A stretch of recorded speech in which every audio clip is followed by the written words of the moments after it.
السلام علیکم ورحمۃ اللہ وبرکاتہ۔ عبدالصبور جمیل احمد، میں فیض معافی کی جانب سے کلمہ خطاب کے لیے حاضر ہوا ہوں۔ حاضرین، آپ نے دیکھا کہ آج ہم نے کس طرح حق کی حقانیت اور باطل کے بطلان کو ثابت کر دیا ہے، اور اللہ رب العالمین نے ہمارے ذریعے سے آگے ثابت کر دیا، اور ہم اعلان کرتے ہیں جاء الحق وزهق الباطل ان الباطل كان زهوقا الحق ابلج والباطل لجلج۔ حاضرین، اب ہم آتے ہیں، ہم فریقین کا ایسا مقابلہ پیش کریں گے کہ آپ خود اس بات کا اقرار کر لیں گے کہ حق بجانب کون ہے۔ حاضرین، آپ دیکھیں، ہم نے علماء سے استدلال کیا، حالانکہ علماء کے استدلال میں دو طرح کی فریق ہے، صحابہ کرام سے، تابعین سے، فقہ کا قول موجود ہے فقہ کے تعلق سے، یہ کہہ رہے ہیں کسی صحابی سے منقول ہی نہیں ہے۔ اب بتائیے، آپ کا مطالعہ بھی کمی لگے ہوگی، آپ نے غور سے مطالعہ نہیں کیا ہوگا۔ یہی نہیں بلکہ ہم نے اجماع کا ثبوت دیا، حجت شرعی ہے اجماع، انہوں نے اجماع کی گفتگو ہی نہیں کی، اجماع کے خلاف رد پیش نہیں کیا۔ کیسے کرتے؟ رد ہے ہی نہیں، اجماع ہو گیا پھر کیسے رد کریں گے؟ یہی نہیں بلکہ ہم نے ثابت کیا کہ تقلید مذہب کے خطرناک نتائج کیا ہیں، انہوں نے ان نتائج کا حق پیش ہی نہیں کیا۔ اتنے نتائج ہم نے گرا دیے تقلید مذہب کے خطرناک نتائج، حالانکہ حضرت نے جوڑا اس کو ہم نے۔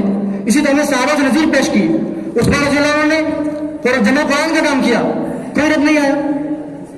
اسی طرح آپ دیکھیں، انہوں نے کہا کہ ہم قرآن و سنت کو ڈائریکٹ اخذ کریں، حالانکہ ہمیں بھائی نے کہا کہ منہج سلف کو یا واسطے کے ذریعے سے قرآن و سننا پڑے گا۔ آپ ڈائریکٹ قرآن و سنت سمجھیں گے تو جہالت ہے، اس پہ آپ بھی مانتے ہیں، ربی سلمان یہ کہتے ہیں منہج سلف قرآن و سنت کے سمجھ کے لیے ضروری ہے، لیکن آپ نے کہا کہ ڈائریکٹ ہم قرآن و سنت سے اخذ کریں گے، یہ کون سی بات ہوئی؟ اب ہمارے بھائی آئے، انہوں نے کہا کہ محدث اول، انہوں نے اقرار کر لیا کہ ہم عالم ہیں، اور انہوں نے محدث کہہ کے ہمیں علم سے جوڑ دیا، اور ہمارے ابھی کہہ رہے تھے کہ ان کے پاس علم نہیں ہوتا، تضاد ہو رہا ہے ان کے اقوال میں۔ اس طور پر ہمارے بھائی اتنے گھبرائے ہوئے تھے، ہم بار بار ہاتھ اٹھا رہے ہیں، مداخلہ قبول ہی نہیں کر رہے ہیں، سب گھبراہٹ بالکل واضح تھی۔ یہی نہیں بلکہ آج ہم نے، انہوں نے مختلف طرح کی تردیدیں کی، اور ہمارے ائمہ اربعہ کو شیطانی راستوں سے جوڑ دیا، یہ چاروں شیطانی راستے ہیں۔ حاضرین، آپ کو غور کرنا چاہیے، ائمہ اربعہ ان کے شیطانی راستے، یہ کون سی تردید ہوئی؟ آپ غور کریں کہ ان دلالت براہین سے یہ بات ثابت ہوئی کہ تقلید مذہب ضروری ہے، اس کے علاوہ کوئی چارہ کام نہیں ہے۔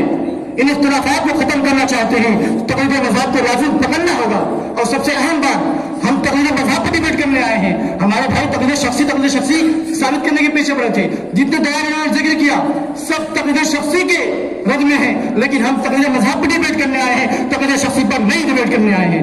لہٰذا اس بات بالکل آزاد میں شمس ہو جاتی ہے کہ تقلید مذہب ضروری ہے، اس کے علاوہ کوئی چارہ کار نہیں۔ حق کی ایک چھوٹی سی کلی کو مسلنے کے لیے جھوٹ کے لشکر چاہیے، حق کی چھوٹی سی کلی کو مسلنے کے لیے جھوٹ کے لشکر چاہیے۔